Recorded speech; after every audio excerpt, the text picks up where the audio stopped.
नमस्कार विद्यार्थियों, आपका फिर से स्वागत है आज के इस नए शानदार जानदार धुआंधार जबरदस्त वीडियो में। बच्चों, आज के इस वीडियो में आप सभी के लिए लेकर आ गया हूं 12वीं विषय भूगोल के अर्धवार्षिक परीक्षा का असली वायरल पेपर का पूरा फुल सॉल्यूशन आपके लिए इस वीडियो में लेकर आ चुका हूं। जी हाँ बच्चों, आपको इसमें जो है क्वेश्चन नंबर 1 से लेकर 19 तक के सारे प्रश्नों को उत्तर आपको बताए जाएंगे, बिल्कुल सटीक उत्तर आपको दिए जाएंगे। यदि आप इस वीडियो को देखकर बताए गए प्रश्न को उत्तर आप याद कर लेते हो तो बच्चों आपको जो है परीक्षा में पूरे में से पूरे अंक मिलने से यहाँ पर कोई भी नहीं रोक पाएगा। तो बच्चों आप इस वीडियो के लिए लाइक जरूर कर दीजिए, लाइक का बटन जरूर से दबा दीजिए। साथ ही चैनल पर नए हो तो चैनल को सब्सक्राइब करके बेल नोटिफिकेशन ऑन कर लीजिए, ताकि जैसे ही हम कोई नए वीडियो अपलोड करें आपको उसकी तुरंत नोटिफिकेशन मिल रहा है। और बच्चों इस वीडियो पर हम लाइक का टारगेट रखते हैं बच्चों 1 के लाइक्स का। मुझे उम्मीद है बच्चों आप जो है इस टारगेट को पूरा करवा दोगे। इस टारगेट को पूरा करवाने के लिए बच्चों आपको जो है वीडियो को ज़्यादा से ज़्यादा शेयर करना है अपने स्कूल के ग्रुप में, जहाँ का भी है बच्चों आपको ग्रुप है, सारे ग्रुप में आप शेयर कर दीजिए। लेकिन आप जो है इस टारगेट को पूरा करवा देना है। तो बच्चों चलिए अब हम वीडियो को बिना किसी देरी का यहाँ पर शुरू करते हैं। तो बच्चों देखिए, हमें यहाँ पर जो है सबसे पहले जो है सही विकल्प चुनकर हमें यहाँ पर लिखना है। पहला प्रश्न आपको दिया है, निम्नलिखित में से कौन सा विरल जनसंख्या वाला क्षेत्र नहीं है? इसका उत्तर आएगा दक्षिण पूर्वी एशिया। निम्न में से कौन सी रोपण फसल नहीं है? इसका उत्तर आएगा गेहूं। निम्न में से कौन सा उद्योग आधारभूत उद्योग है? इसका उत्तर आएगा लोहा इस्पात उद्योग। विराटनगर है बच्चों, कौन है? विराटनगर दिल्ली है। निम्न में से कौन सी नकदी फसल है? बच्चों इसका उत्तर आएगा गन्ना। बच्चों जो भी मैं आपको उत्तर बता रहा हूँ बच्चों आपको इन्हें रट लेना है। यदि आपको याद नहीं हो पाता है बच्चों फिर भी आप जो है इन्हें रट लीजिए, क्योंकि बच्चों आपके पास जो है समय बहुत ही कम है। आप जो है इनको रट लीजिए, यही प्रश्न आपको जो है परीक्षा में देखने को मिलने वाले हैं।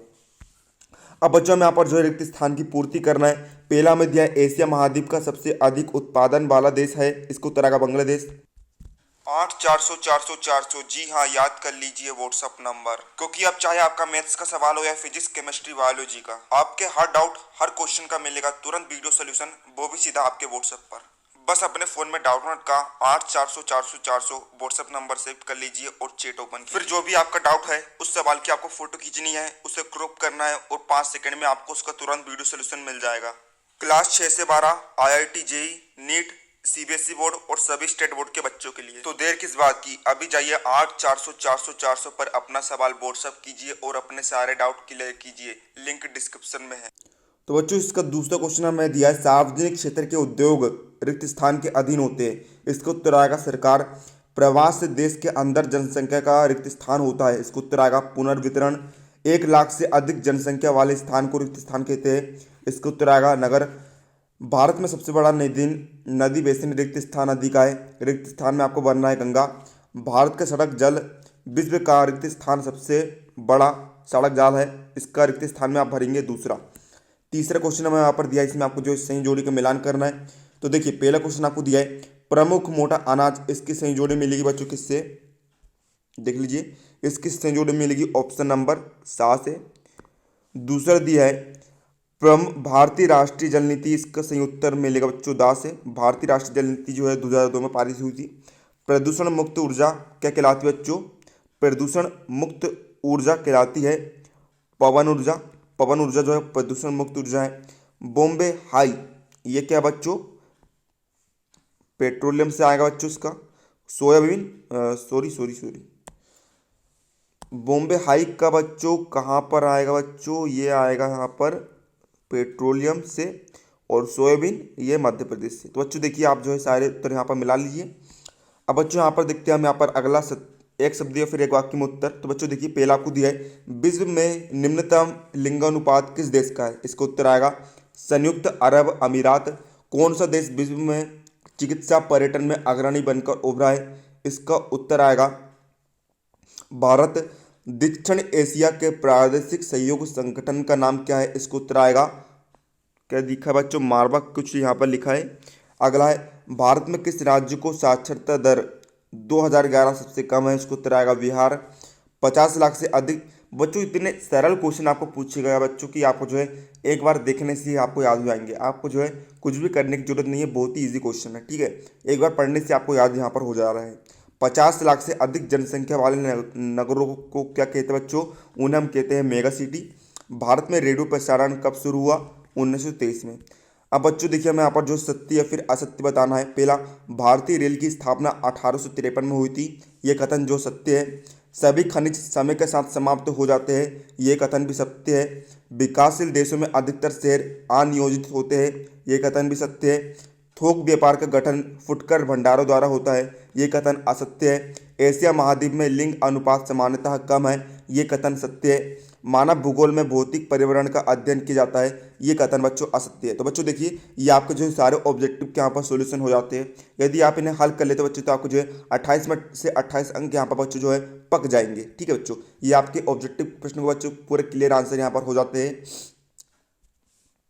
अब बच्चों देखिए यहाँ पर छठवां प्रश्न हमें दिया है, मानव भूगोल को परिभाषित कीजिए। तो उसका उत्तर है मानव भूगोल भूगोल की वह शाखा है जिसमें भौतिक पर्यावरण व सांस्कृतिक पर्यावरणों के बीच संबंधों, मानवीय परिघटनाओं के स्थानिक वितरण व संसार के विभिन्न भागों में सामाजिक व आर्थिक विभिन्नताओं का अध्ययन किया जाता है।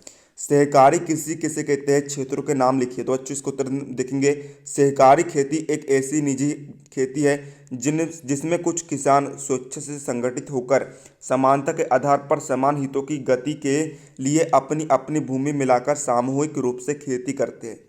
सहकारी कृषि के क्षेत्र के नाम हम देख लेते हैं बच्चों। पहला है सहकारी उन्नत खेती, सहकारी संयुक्त खेती, तीसरा सहकारी काश्तकारी खेती, चौथा सहकारी सामूहिक खेती।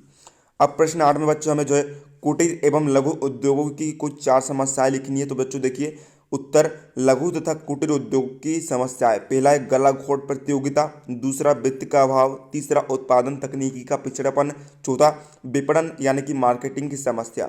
9वां प्रश्न हमें दिया है अंतर्राष्ट्रीय व्यापार से आप क्या समझते हैं। आपको यहाँ पर जो है अंतर्राष्ट्रीय व्यापार की परिभाषा आपको बतानी है। तो देखिए इसका उत्तर हम देखते हैं, अंतर्राष्ट्रीय व्यापार जो है आर्थिक लेन देन जो देशों के बीच किए जाते हैं। आमतौर पर कारोबार की जाने वाली वस्तुओं में उपभोक्ता वस्तु है जैसे टेलीविजन सेट और कपड़े, पूंजीगत सामान जैसे मशीनरी और कच्चे माल और भोजन। अन्य लेन देन में सेवाएं शामिल है जैसे यात्रा सेवाएं और विदेशी पेटेंट के लिए भुगतान। अंतर्राष्ट्रीय व्यापार लेन देन को अंतर्राष्ट्रीय वित्तीय भुगतानों द्वारा सुगम बनाया जाता है जिसमें निजी बैंकिंग प्रणाली और व्यापारिक देशों के केंद्रीय बैंक महत्वपूर्ण भूमिका निभाते हैं। प्रश्न 10 है सन नगर किसे कहते हैं। तो बच्चों इसको उत्तर हम देखते हैं, सन नगर 1915 में पैट्रिक गिडिज ने इस शब्दावली का प्रयोग किया था। यह विशाल विकसित नगरीय क्षेत्र होते हैं जो अलग अलग नगरों या शहरों के आवास से मिलकर नगरीय क्षेत्र में बदल जाते हैं। ग्रेटर लंदन, टोक्यो, शिकागो आदि इसके उदाहरण हैं। भारत में ग्वालियर, लश्कर, मोरार, दिल्ली गुड़गांव, दिल्ली नोएडा आदि सन नगर के उदाहरण हैं। 11वां क्वेश्चन बच्चों, आप्रवास किसे कहते हैं या है। तो बच्चों इसका उत्तर हम देखते हैं, आप्रवास की परिभाषा हम लिखते हैं। आप्रवास लोगों का उन क्षेत्रों में गमन होने को कहते हैं जहाँ के वे मूल निवासी नहीं होते हैं। यह गमन वहाँ बसने की मंशा से किया जाता है। आप्रवास कई कारणों से किया जा सकता है जिसमें मौसम, तापमान, प्रजनन, आर्थिक, राजनीतिक, परिवार के पुनः एकीकरण, प्राकृतिक आपदा, गरीबी या अपने परिवेश को स्वेच्छा से बदलने के लिए किया जाना आते हैं। आप्रवास कई कारणों से किया जा सकता है जिनमें मौसम, तापमान, प्रजनन, आर्थिक, राजनीतिक, परिवार के पुनः एकीकरण, प्राकृतिक आपदा, गरीबी या अपने परिवार को स्वेच्छा से बदलने के लिए किया जाना आते हैं।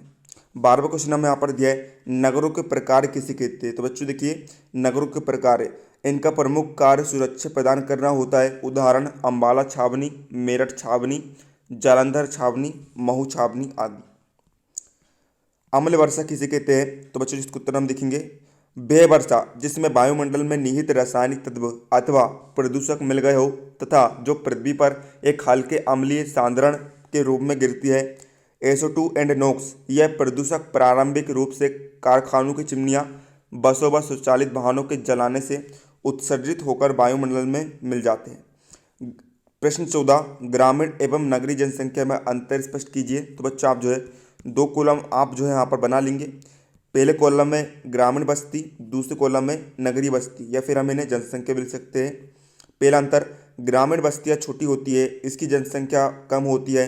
प्रायः ग्रामीण बस्तियाँ प्रविकीर्ण व एकाकी होती है। नगरीय बस्तियों का आकार बड़ा होता है, जनसंख्या अधिक होती है, ये सघन होती है। दूसरा अंतर, इनके निवासियों का व्यवसाय कृषि, पशुपालन, आखेट खनन आदि होता है। इसमें नगरवासियों के व्यवसाय, उद्योग, परिवहन, व्यापार व उच्च सेवाएं होती हैं। यहाँ प्राथमिक आवश्यकताओं की पूर्ति हेतु उत्पादन होता है, यथा भोजन हेतु अनाज, कारखाने हेतु कच्चा माल जैसे कपास, गन्ना, जूट, ऊन आदि। नगरों में निर्मित माल का उत्पादन होता है, जैसे वस्त्र, मशीनें, औजार आदि। इनसे व्यापार व परिवहन का विकास होता है। प्रश्न 15, भारत में जनसंख्या वृद्धि के प्रमुख 3 कारण लिखिए, कैसे प्रभावित करती है। 3 अंक का प्रश्न है बच्चों। इसको उत्तर हम देखते हैं। भारत में जनसंख्या वृद्धि के कारण, ये आप जो है हेडिंग डाल लेंगे। अध्ययन की दृष्टि से भारत में जनसंख्या वृद्धि के कारण निम्नलिखित है। बच्चों देखिए, आपको जो है पूरा यहाँ पर बड़ा बड़ा लिख देना है, क्योंकि बच्चों जो है 3 अंक का प्रश्न है आपको जो है, ताकि आपको जो है पूरे में से पूरा अंक यहाँ पर आपको मिल सके। पहला कारण हम देखते हैं, जन्म दर। किसी देश में एक वर्ष में जनसंख्या के प्रति 1000 व्यक्तियों में जन्म लेने वाले जीवित बच्चों की संख्या जन्म दर कहलाती है। जन्म दर अधिक होने पर जनसंख्या वृद्धि भी अधिक होती है। भारत में जन्म दर बहुत अधिक है। सन 1911 में जन्म दर 49.2 व्यक्ति प्रति 1000 थी, लेकिन मृत्यु दर भी 42.6 व्यक्ति प्रति 1000 होने के कारण वृद्धि दर कम थी। उच्च जन्म दर के कारण वृद्धि दर मंद थी। सन 1971 की जनगणना में जन्म दर में मामूली कमी 41.2 व्यक्ति प्रति 1000 हुई, लेकिन मृत्यु दर 42.6 व्यक्ति प्रति 1000 से घटकर 19 रह गई। इसलिए वृद्धि दर बढ़कर 22.2% हो गई। मृत्यु दर हम देखते हैं दूसरा कारण। किसी देश में जनसंख्या के प्रति 1000 व्यक्तियों के पर एक वर्ष में मरने वाले व्यक्तियों की संख्या को मृत्यु दर कहते हैं। किसी देश के मृत्यु की दर जितनी ऊंची होगी, जनसंख्या वृद्धि दर उतनी ही नीची होगी। भारत में सन 1921 की जनगणना के अनुसार मृत्यु दर में 47.2 प्रति 1000 थी, जो सन 1981-91 के दशक में घटकर 11.7 प्रति 1000 रह गई। अर्थात मृत्यु दर में 35.5 प्रति 1000 की कमी आई। अतः मृत्यु दर नीची हुई तो जनसंख्या दर ऊंची होगी। मृत्यु दर में निरंतर कमी से भारत में वृद्धों का अनुपात अधिक होगा, जनसंख्या पर अधिक भार बढ़ेगा। जन्म दर तथा मृत्यु दर के अंतर को प्राकृतिक वृद्धि दर कहा जाता है। मृत्यु दर में कमी के फलस्वरूप जनसंख्या में वृद्धि हो जाती है। प्रवास इसका अगला कारण है। जनसंख्या के एक स्थान से दूसरे स्थान पर स्थानांतरण को प्रवास कहते हैं। जनसंख्या की वृद्धि में प्रवास का भी प्रभाव पड़ता है। बांग्लादेश की सीमा से लगे राज्यों में जनसंख्या वृद्धि का एक बड़ा कारण प्रवास है। त्रिपुरा, मेघालय, असम की जनसंख्या वृद्धि से बांग्लादेश से आए प्रवासी महत्वपूर्ण भूमिका निभा रहे हैं, क्योंकि इन राज्यों में जन्म दर वृद्धि दर से कम है। ऐसा माना जाता है कि भारत की आबादी में लगभग 1% वृद्धि दर में प्रवास प्रमुख रूप से उत्तरदायी है। तो बच्चों ये देखिए, हमने 3 प्रमुख कारण यहाँ पर लिख दिया है। अब बच्चों हम यहाँ पर देखते हैं 16वां प्रश्न आपको दिया है, स्वच्छ भारत अभियान के प्रमुख उद्देश्य बताइए। उत्तर हेडिंग डालेंगे, स्वच्छ भारत अभियान का उद्देश्य। स्वच्छ भारत अभियान के उद्देश्य में निम्नलिखित है। पहला, व्यक्तिगत, सामूहिक और सामुदायिक शौचालय का निर्माण। दूसरा, खुले में शौच को बंद कर दे, कम कर दे। खुले में शौच के कारणों से हर साल हजारों बच्चों की मौत हो जाती है। तीसरा, शौचालयों का निर्माण और लेटरिन उपयोग की निगरानी की जवाबदेही तंत्र की स्थापना के लिए काम करना। चौथा, शौचालय उपयोग को बढ़ावा और खुले में शौच की खामियों के बारे में सार्वजनिक जागरूकता बनाए। 5वां, शौचालय उपयोग के व्यवहार में बदलाव लाने और उसे बढ़ावा देने के लिए समर्पित ग्राउंड स्टाफ की भर्ती। अब यहाँ पर देखिए 17वां प्रश्न हमें दिया है, ऊर्जा के परंपरागत तथा अपरंपरागत स्रोतों में अंतर स्पष्ट कीजिए कोई 3। तो इसके उत्तर हम देखते हैं। आप हेडिंग डालेंगे, ऊर्जा के परंपरागत तथा अपरंपरागत स्रोतों में अंतर। तो देखिए पहला अंतर हम देखते हैं, ऊर्जा के परंपरागत स्रोतों में कोयला, पेट्रोलियम तथा बिजली शामिल है, जबकि ऊर्जा के गैर परंपरागत स्रोतों में सौर ऊर्जा, वायु ऊर्जा, बायोमास आदि शामिल है। दूसरा, वाणिज्यिक ऊर्जा के विभिन्न स्रोतों के रूप में ऊर्जा के परंपरागत स्रोतों का प्रयोग लंबे समय से किया जा रहा है, जबकि ऊर्जा के गैर परंपरागत स्रोतों से अधिकतर अभी भी प्रायोगिक अवस्था में है और बहुत कम सीमा तक वाणिज्यिक ऊर्जा के विभिन्न स्रोतों के रूप में इनका प्रयोग किया जा रहा है। तीसरा, पिछले कई दशकों से परंपरागत स्रोत विशेषकर कोयला और पेट्रोलियम का प्रयोग वातावरण की परवाह किए बिना हो रहा है, जबकि वातावरण प्रदूषण को रोकने के दृष्टिकोण से ऊर्जा के गैर परंपरागत स्रोतों का विकास वाणिज्यिक ऊर्जा के स्रोतों के रूप में किया जा रहा है। बच्चों प्रश्न 18वां हमें दिया है, भारतीय अर्थव्यवस्था में कृषि का महत्व बताइए। तो बच्चों इसको तो हम देखते हैं, भारत की अर्थव्यवस्था में कृषि का स्थान अत्यंत ही महत्वपूर्ण है। देश की कुल निर्यात व्यापार में कृषि उत्पादित वस्तुओं का प्रतिशत काफ़ी अधिक रहता है। भारत में आवश्यक खाद्यान्न की लगभग सभी पूर्ति कृषि के माध्यम से ही की जाती है। वर्तमान समय में भी एक बहुत बड़ी आबादी को कृषि के माध्यम से रोजगार प्राप्त है। यह ऐसे में बहुत महत्वपूर्ण हो जाता है कि जबकि देश में बेरोजगारी की समस्या दिन प्रतिदिन बढ़ती ही जा रही है, भारतीय कृषि को देश की रीढ़ माना गया है, क्योंकि यही वह उपाय है जो देश की खुशहाली के लिए अत्यंत आवश्यक है। देश की उन्नति तथा उनके समग्र विकास के लिए कृषि का महत्व कितना अधिक है, इस बात की निम्नलिखित तथ्यों से पुष्टि की जा सकती है। तो बच्चों देखिए, आप जो है सारे यहाँ पर पॉइंट लिख देंगे, सारे पॉइंट आपको याद कर लेने हैं। आप देख लीजिए, इन्हें याद कर लीजिए। प्रश्न 19 से बच्चों, विश्व के मानचित्र में निम्नलिखित को दर्शाइए। पहला गिनी की खाड़ी, दूसरा अमेजन नदी, तीसरा टोक्यो, चौथा न्यूयॉर्क से केपटाउन, पांचवा है ऑस्ट्रेलिया का घना बसा क्षेत्र। 20वां प्रश्न है, भारत के मानचित्र पर निम्नलिखित को दर्शाइए। पहला भोपाल, दूसरा लूनी नदी, तीसरा मुंबई पूरे औद्योगिक क्षेत्र, चौथा तूतीकोरिन पत्तन, पांचवा गोवा। तो बच्चों देखिए, जो दोनों प्रश्न बच्चों, इन्हें आप जो है बुक से देखकर बच्चों कर लेंगे, सोल्व कर लेंगे। बुक में आपको बच्चों को चैप्टर खोल लेना है और वहाँ पर आपको बच्चों देख लेना है। बच्चों देखिए, मैंने आपको जो है सारे प्रश्न बता दिया हूँ, है ना। इतना तो बच्चों आप जो है कर ही सकते हैं।